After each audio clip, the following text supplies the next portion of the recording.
বন্ধু, তুই আজকেও ফার্স্টে চলে এলি? আজকে কি দিয়েছে রে ম্যাম? আজকে যোগ বিয়োগ।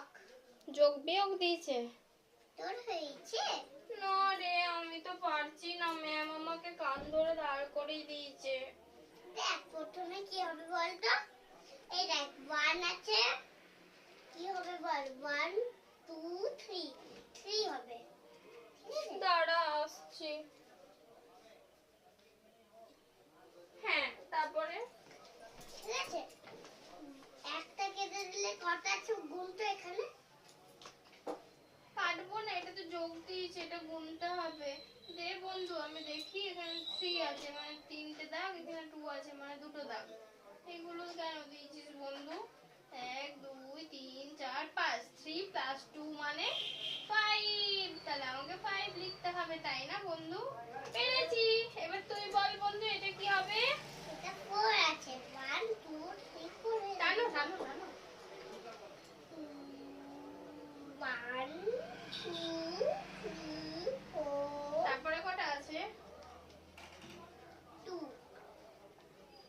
2 প্লাস 2। তারপরে কাউন্টিং করে কত হচ্ছে রে বন্ধু? 1 2 3 4 5। ভালো করে কাউন্টিং কর না বন্ধু। 1 2 3 4 5 6। দেখলি বন্ধু? 5 এর পরে 6 হয়, সেটাই তো। লেখো লেখো। Yes. ইয়েস।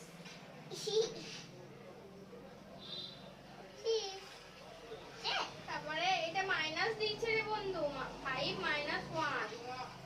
5 এর থেকে 1 বাদ দিতে হবে। চল বন্ধু, দাগ টান। 1 2 3 4 5। এবার কাটতে হবে। দেখি 1 কাটতে বলেছে। 1 যদি কেটে দিই তাহলে কত হবে? 1 2 3 4। 4 হবে, 4। এখানে 4। ইয়ে! তো 2 2 আছে, 2 2 করতে হবে, 2 2। তাহলে যদি একটা কেটে দিই তাহলে 1। এখানে 1 লিখতে হবে। এখানে 3 আর 4 আছে, 4 তো বাদ দিয়ে দিলে। আগে দাগ টানো। ও, এটা ভুল করেছি রে বন্ধু, দাঁড়া। দে বন্ধু, নে বন্ধু, কর। এবার এটা মাইনাস, ওইটা কর। 3 দাগ টান, 2 কেটে দে। 2 লিখে দেবো। 3 1 2 3। দাগ টানতে হবে।